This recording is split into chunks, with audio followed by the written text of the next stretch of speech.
Antes de mais nada, né, para que fazer etimologia? Com a etimologia de alguns termos educacionais, da área de educação e da área acadêmica em geral.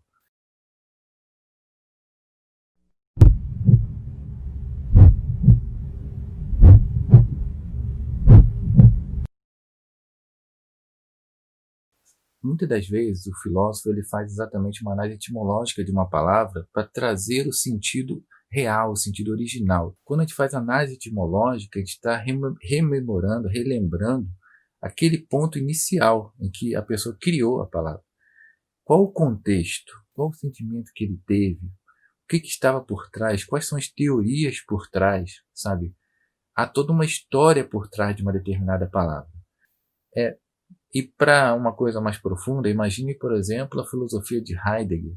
Heidegger, ele, fazendo uma etimologia da palavra aletheia, que vem do grego, ele vai lá e acaba fazendo uma defesa a respeito da verdade. Aletheia significa verdade em grego.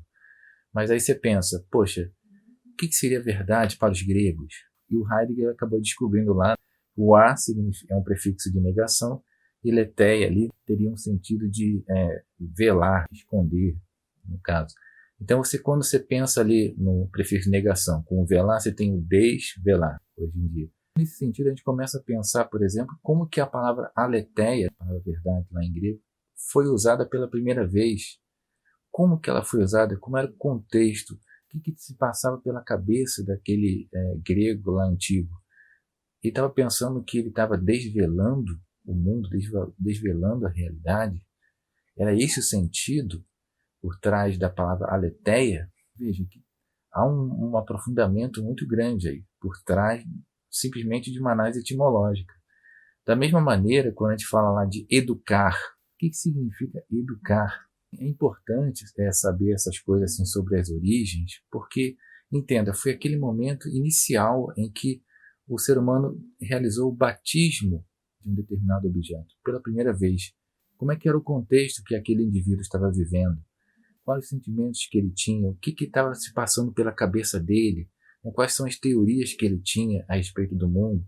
Quando ele elaborou uma determinada palavra, ele criou uma palavra para apontar para o objeto. O que se passava pela cabeça dele? Esse tipo de coisa, sabe, aprofunda muito a nossa mentalidade e faz a gente ter uma série de descobertas, às vezes históricas, coisas que a gente não imaginava, tudo por causa de uma análise da palavra a gente acaba descobrindo. É claro que talvez aquele sentido original não corresponda mais ao atual, ao que a gente usa hoje em dia. O oxigênio foi batizado pela primeira vez pelo Lavoisier, na Idade Moderna. Então, quando ele batizou a palavra oxigênio, o que se passava na cabeça de Lavoisier? O que ele tinha ali como teoria? Bom, oxigênio significa gerador de ácido. Na teoria de Lavoisier, aquele elemento ali era um elemento constitutivo dos ácidos, a base para a construção dos ácidos. Depois a gente acabou descobrindo que Lavoisier estava errado. Na verdade, o elemento ali que a gente chamou de oxigênio, por causa dele, na verdade ele não gera ácido coisa nenhuma. O nome significa gerador de ácido, mas não gera ácido. Nesse sentido, gente, que eu vou propor para vocês é fazer uma análise etimológica com todo o devido cuidado aqui para não dizer, essa é a definição eterna e imutável, mas a gente pode também trazer um esclarecimento sobre o que significou essas palavras naquele momento em que foram criadas, tá? Que essas palavras foram criadas. Uma vez que a gente está aqui fazendo análise realmente da educação clássica, de como era naquele período, eu diria que vale a pena a gente continuar fazendo algumas análises etimológicas, sim. Vamos ver então, vamos começar pela palavra mais importante, que é a própria palavra educação em si, educar. O que significa educar? Eu tenho aqui logo do meu lado, então, a palavra educar, ok? Educar, que significa conduzir para fora. No latim, né, você tem ex, para fora, e ducere, que é conduzir. Então você você transmite uma ideia ali de alguém que está sendo conduzido para fora. O que significa conduzir para fora? há muita reflexão que a gente pode fazer por trás dessa palavra. Significa simplesmente que a gente está, talvez, botando para fora do sujeito, para que o indivíduo saia das suas próprias visões, da sua própria visão de mundo lá limitadinha e tal, e a pessoa seja apresentada ao mundo. Esse parece ser o sentido que alguns autores colocam quando estudam exatamente as artes liberais, porque você tem lá um momento que você está estudando a linguagem, a lógica, então você está meio que dentro da mente. Então você vai saindo aos poucos, você estuda a aritmética, depois a geometria, a física, e depois a harmonia, um estudo lá geral das coisas. A música, né, no caso, estudo geral. Então você vai começar a pensar então que você está saindo dentro de si, sendo conduzido para fora através, por exemplo, das 7 artes liberais. É uma forma de você entender, de você sair de dentro do indivíduo em direção ao mundo. É claro que você pode trazer um sentido um pouco mais social também. Você poderia imaginar lá que você está conduzindo para fora, fazendo com que o indivíduo comece a ter uma visão para além de uma determinada ideologia que ela tem, que ela aprendeu socialmente. Então ela está sendo conduzida para fora dessa ideologia, pensando em coisas novas, pensando em coisas diferentes. É um conduzir para fora também, nesse sentido. Você poderia imaginar, sei lá, conduzir para fora socialmente também, no sentido de que está indo para além da sua classe social, talvez esteja lá numa classe mais pobre, por causa da educação ela se desenvolva e suba de classe, não sei, seria um conduzir para fora também. Só sei que educar significa conduzir para fora, antes de mais nada. O que significa conduzir para fora? Bom, a gente, contra essa palavra aí, alguns autores trazem a palavra ensino, ensinar. Veja aqui, logo do meu lado também, a palavra ensinar. Ensinar significa marcar, assinalar, porque vem daquela ideia de insignare. Você está colocando um signo, botando para dentro, né, um determinado signo, uma determinada imagem, alguma coisa assim. O que acontece, gente? Quando você marca, a gente poderia entender assim, é como se estivesse carimbando. Algumas pessoas trazem um sentido aí de tipo você passar a ter um determinado diploma que foi carimbado lá. Poderia ser um sentido assim? Poderia ser um sentido de carimbar no aluno um determinado conhecimento, marcar no aluno um determinado conhecimento. Aí acaba tendo um sentido um pouco pejorativo de que é para você estar, digamos, o aluno está sendo simplesmente passivo ali, só está recebendo as marcas ali da aprendizagem, tipo alguma coisa assim. Seria exatamente esse sentido que está por trás do ensinar? Não sei. A gente pode também pensar, não precisa pensar exatamente que tem um sentido ruim, sempre, né? Porque a gente usa no nosso dia a dia, não tem um sentido tão ruim assim. Talvez, não sei. Mas a gente pode fazer uma reflexão trazendo sentido ruim, uma reflexão trazendo um sentido melhor. Aquele que verdadeiramente ensina, o sentido poderia ser um sentido mais positivo, poderia ser esse. Aquele que verdadeiramente ensina é o que marca a vida do aluno. Então a ideia de ensinar como sendo marcar a vida de alguém. Aquele que verdadeiramente ensina. A gente pode pensar nisso. A gente pode trazer exatamente a própria palavra professor. Vamos ver aqui, professor, aqui do meu lado. Professor significa aquele que fala, declara em público. Não há muita novidade, não. Simplesmente, professor é aquele que declara. Quando você professa alguma coisa, né, professar, você fala em público. Então, o professor é qualquer indivíduo que está falando em público. Nenhuma novidade. Mas a palavra aluno, ela traz uma certa polêmica. Aparentemente, segundo algumas análises etimológicas aí, aluno significaria alguém que não tem luz. Exatamente porque ao analisar a palavra ali, ele identificaria, por exemplo, a significando não, né, um prefixo de negação, e luno viria de lumine, né, de luz. Então você tem uma ideia de alguém que não tem luz. Aí, que o professor é que coloca a luz no indivíduo, no aluno. Cara, isso é totalmente errado, né? Totalmente errado. né? Não é uma ideia de alguém que estava sem luz, antes de mais nada. Que até é bem pejorativo, né? Bem pejorativo. A palavra aluno não tem sentido, tá, gente, de alguém que não tem luz. Muito pelo contrário, é exatamente ali o sentido de aquele que se alimenta. Alere, vem de alere do latim, que significa alimentar, crescer. Aquele que está crescendo, que você está ajudando a crescer, tá? Que está ajudando a se nutrir, tem o sentido de nutrir também. Então você pensa, então, aluno como alguém que está sendo nutrido. É claro que traz ali também um sentido talvez um pouco passivo, de que é do indivíduo que está recebendo informação e tal. Tá bom, a gente pode até assumir esse significado um pouco.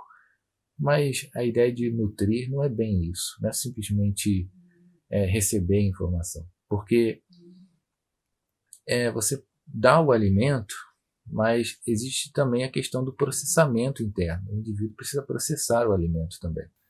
Então, existe um trabalho do próprio aluno nesse processamento, certo? A gente pode pensar de uma maneira mais positiva assim também. A gente não precisa colocar de uma maneira tão negativa como sendo simplesmente passivo ali. Alguns professores até preferem usar a palavra estudante no lugar de aluno. Ah, esses aqui são os meus estudantes. Só que fica meio esquisito. Sei lá, para mim fica meio esquisito dizer esses são os meus estudantes. É porque a palavra estudante também tem aqui, gente. Vamos ver aqui. Aqui. Ao analisar a palavra estudante, aí a gente tem que exatamente ele significa aquele que se esforça. E o sentido acaba não sendo muito legal, por quê? Para te dizer que esses aqui são os meus estudantes. Porque uma vez que é um indivíduo que se esforça, parece que ele vai por si mesmo, ele busca pelas suas próprias forças se desenvolver. Ele se dedica, é um indivíduo que está se dedicando, é o estudante, antes de mais nada. Então, o estudante, no estudante há uma certa autonomia, uma certa independência em relação a quem que está ali auxiliando ou não. Ele está ali porque ele se dedica, porque ele se esforça. Okay? Não porque ele está sendo ensinado por alguém, mas há um certo aspecto autodidata aí por trás da ideia do estudante. Então, o estudo mesmo lá vai ter exatamente um significado de esforço. Tá? Alguém que está se esforçando.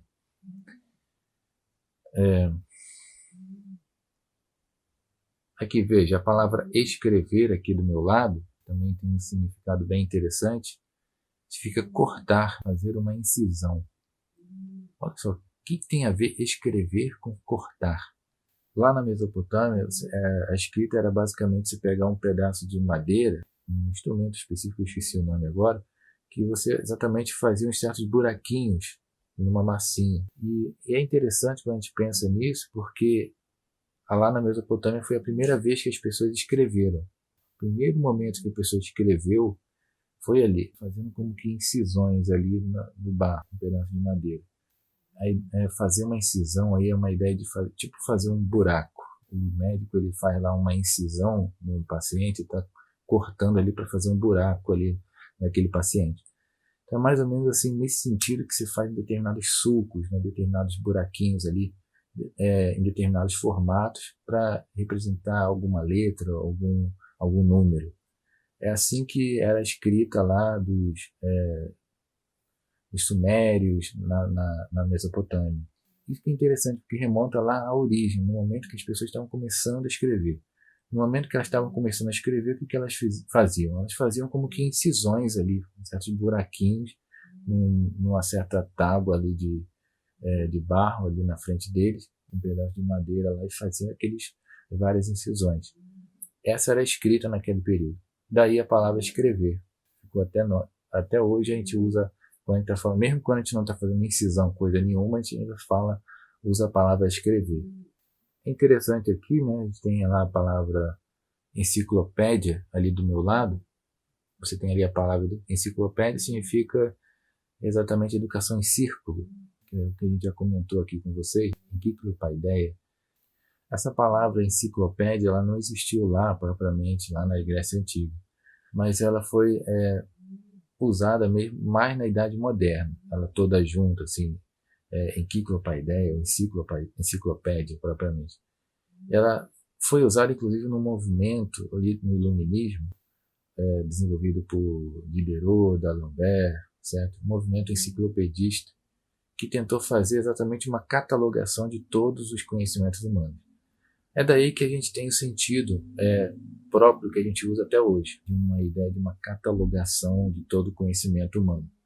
A palavra enciclopédia estaria então no sentido mais moderno, relacionado à ideia de uma catalogação do conhecimento humano, e não exatamente de uma educação encíclica lá do período antigo.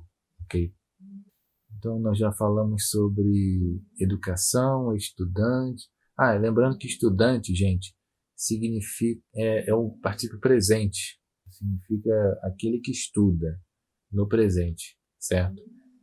Você poderia falar no passado, por exemplo, estudado, tem um sentido aí de essa terminação ado, é o particípio passado. O particípio, né, não sei se você tem essa noção clara na cabeça, o que é? O particípio é uma forma nominal de um verbo. Você colocou um sufixo ali que transformou um determinado verbo ou num substantivo ou num adjetivo. Estudante aí, no caso, poderia ser um substantivo, certo? Você colocou a terminação NTE, aí ficou um substantivo. Você botou lá ADO, ficou simplesmente um particípio passado. Mas é engraçado pensar nisso porque a gente não tem mais o particípio presente. Então, no português, depois de uma certa reforma ortográfica lá no passado, a gente não tem mais o particípio presente. E por causa disso mesmo, que a gente acaba não tendo lá a devida análise dessa palavra. O que significa estudar? É aquele que estuda no presente, agora. O particípio passado tem aquele sentido de aquele que estudou. No caso, estudado seria aquele que estudou. Repare que eu estou botando aqui, me referindo a um certo indivíduo que estudou no passado. É o estudado. Né? Você poderia falar do graduado, aquele que se graduou, que adquiriu um determinado grau de estudo, o graduado. Você tem o particípio presente e o particípio passado, certo? Que o particípio presente já não existe, mas o particípio passado a gente usa ainda no nosso português. Ainda está dentro da regra aí do português, tá? Da língua portuguesa atual. Já existiu no português, mas hoje em dia não existe mais o particípio presente. O que é interessante pensar aqui, gente, é o seguinte, é que também no latim existe o particípio futuro. Aí você fala, particípio futuro? Como assim particípio futuro? Pois é, existe particípio futuro no latim. E uro, essa terminação uro, significa exatamente aquele que será. Repara, você poderia falar assim, aquele que foi, aquele que é e aquele que será. Tem 3 sentidos aí, particípio passado, particípio presente, particípio futuro. O futuro tem exatamente esse sentido. Quando você imagina, então, o particípio futuro ativo, você tem lá a terminação uro, terminação douro, por exemplo, quando você fala vindouro. Vindouro é um particípio futuro, é uma palavra que existe no português e tem lá uma certa origem nesse particípio futuro. Você poderia falar de fazedouro, você tem a palavra duradouro, né? Duradouro, né? Aquele que durará. Repara, é um particípio futuro aí. Tem a palavra formatura, também porque uro é para os masculinos, né? Ura seria para os femininos. Então você tem lá formatura. O que é formatura? Formatura é aquela que formará, certo? Repare, é o particípio futuro. A palavra formatura é um particípio futuro. É pelo menos um resquício, tá, gente? Desculpa, eu estou usando muito... Estou falando muito que é particípio futuro, mas não existe isso no português, tá bom? É um resquício do particípio futuro do latim. Você tem também licenciatura. Aquilo que licenciará, né? Dará uma licença. Licenciatura. No caso, a licença para dar aula. A licenciatura. Você poderia falar também, aí no caso, para exatamente ficar nessa linha de particípio futuro, a gente tem particípio futuro ativo, né, que termina com uro e com ura, certo? Tem algumas palavras que você poderia associar essa ideia. Mas você também tem o particípio futuro passivo, que no latim a gente chama de gerundivo. E aí que é interessante, tá, gente? Que a gente usa com relativa frequência o gerundivo no português e quase no mesmo sentido do latim. A gente tem um sentido aí de particípio futuro passivo, que é o gerundivo. Tem um exemplo exatamente na palavra formando. Essa terminação NDO, ela não é o gerúndio. Gerúndio, que a gente tem aquela ideia de uma ação que está em continuidade. Não. Quando a gente usa esse NDO, a gente tem o sentido do gerundivo do latim, que significa aquele que deve se formar, tá? Aquele que deve ser formado, ou assim, nesse sentido, mais ou menos assim, ou aquele que deve se formar, que deve se formar, é o tem que, sabe? É como se fosse é o verbo tem que, mais ou menos. Então é nesse sentido que a gente tem lá o gerundivo como sendo aquele que deve se formar, certo? Aquele que tem que se formar, está num estado de se formar. A gente usa a palavra também quando a gente se refere aos alunos, né? A gente chama eles de educandos.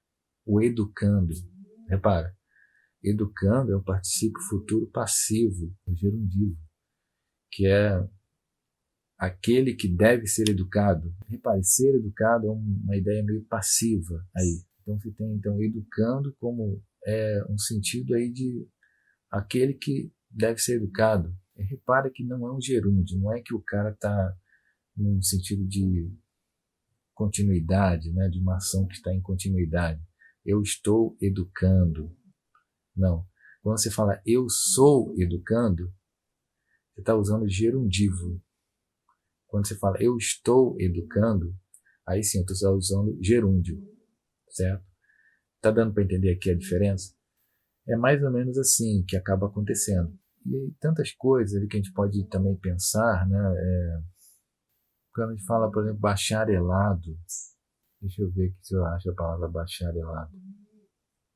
Aqui, a palavra bacharel, veja aqui. O que significa bacharel? Aquele que usa a coroa de louros de Baco. Baco é quase que Dionísio, né? Baco é o deus romano do vinho, das festas, dos prazeres, basicamente isso. Aí você fala, poxa, bacharel, então é o cara que está usando a coroa dos prazeres, tipo assim, daquele deus dos prazeres. É mais ou menos isso, né? Que tipo, o cara que já está gozando de todo o seu conhecimento. Veja, qual o sentido de usar uma coroa de louros? O que significa isso, né? É você realmente ganhar um prêmio, um determinado prêmio, por ter chegado até ali, ter feito uma determinada coisa. Será que essa referência a Bacchus teria um sentido assim de estar gozando de algum prazer do conhecimento ou alguma coisa assim? Nesse contexto, vale também comentar sobre a palavra bacharelado, né? O que é o bacharelado? Essa terminação ado pode lembrar um pouquinho o particípio passado. Essa terminação ado vem do latim também, mas não do particípio passado, vem do supino. Então, aqui a ideia lá de que de uma finalidade, certo? Para citar um exemplo, então a gente poderia imaginar o seguinte: pensa na seguinte frase: esse curso é bacharelado. Quando você fala essa frase, esse curso é bacharelado, a palavra bacharelado aponta para você uma ideia assim de um particípio passado? É algo que foi feito no passado, bacharelado? Não, né? Estranho aqui. Transmite uma ideia de uma finalidade. Então, para traduzir aqui, para você entender por que é um supino, você poderia simplesmente traduzir esse curso é um bacharelado como esse curso é para bacharelar. Ficou meio esquisito, né? Para bacharelar. É um sentido de para formar bacharéis. Nesse sentido assim. É para formar. Repara, bacharelado, sim, você traduziu como para formar bacharéis. Você traduziu nessa expressão inteira simplesmente a palavra bacharelado. Vem mais do latim mesmo, né, que você teria lá bacharelado. Assim também, quando você fala, por exemplo, mestrado, termina com ADO, é para mestrar. Tem esse sentido, tá? Não é que foi uma ação um particípio passado, aquilo que se mestrou. Tipo assim, aquilo que se mestrou. Mestrado é aquilo que se mestrou. Não tem esse sentido. Assim também que doutorado, né? Aquilo que se doutorou. Não tem um sentido de particípio passado. Tem sentido, antes de mais nada, de um supino, né? Ideia de para mestrar, para se formar mestres, para formar doutores. Você tem um sentido de para doutorar, alguma coisa assim.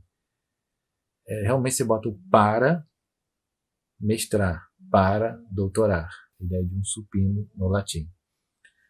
É interessante, então, a gente começar a gente fazer essas análises para a gente poder pensar, poxa, como que a nossa língua ela é tão rica?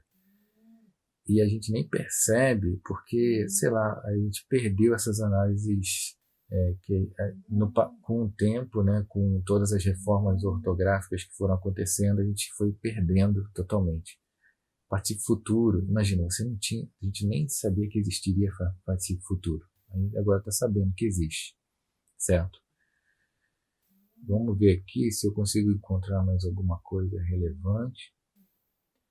Aqui a gente tem a palavra didática, a arte de ensinar.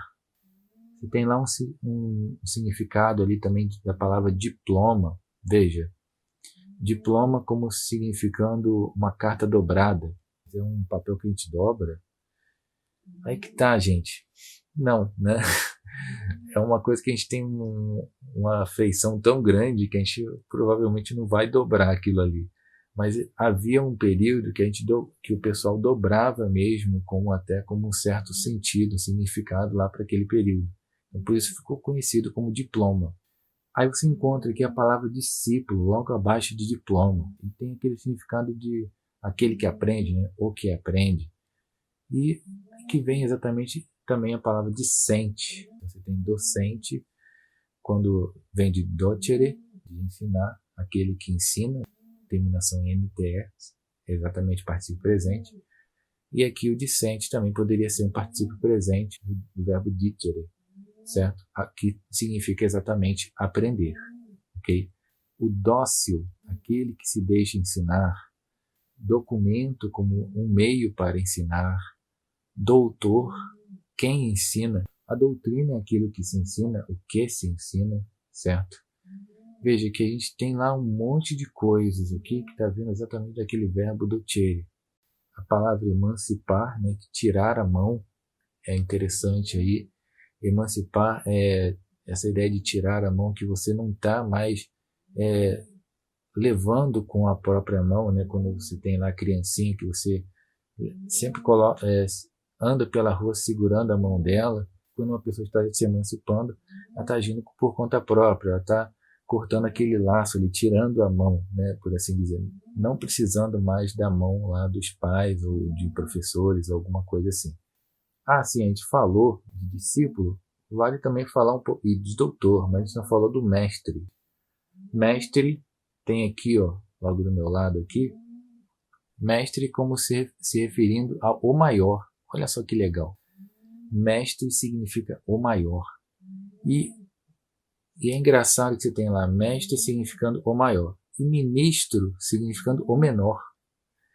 É porque ministro sempre tem aquele sentido de alguém que está servindo a outra pessoa. Uma pessoa que está realizando um ministério é que a pessoa que está realizando um ato assim de humildade ali, ajudando as outras pessoas.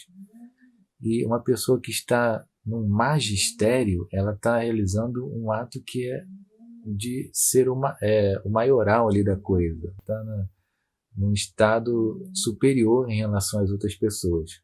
A própria ideia de magistério, então, seria uma reunião dos maiores. Se for falar, então, o ministério seria a reunião dos menores. É isso que acontece na prática lá, na política. Aí tem a palavra universidade. Olha só, universidade significa totalidade, universitas. Veja lá, mais embaixo tem lá que contém as seguintes ideias. Uni, de um só, único, algo central, aí que está versado, né? Está voltado, certo? E a terminação idade teria uma ideia lá de uma pluralidade de objetos. Quando você tem lá, então, uma coisa só que é voltada para uma pluralidade de objetos, é a universidade. Olha só que interessante. Aqui você vai ver a palavra vestibular como significando vestiário. Aí você fala, pô, o que tem a ver vestibular com vestiário?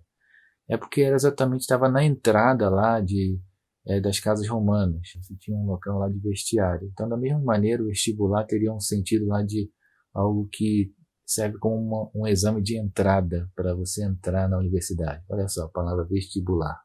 Infelizmente, aqui ele não traz a palavra pedagogo, mas pedagogo significa exatamente aquele que conduz as crianças, certo? Então, terminamos aqui, né, gente? A intenção principal com essa aula foi mostrar que muita coisa talvez esteja por trás de uma simples análise de uma palavra. Saber a origem das palavras pode trazer algum esclarecimento sobre alguns pontos importantes aí da área da educação. Okay?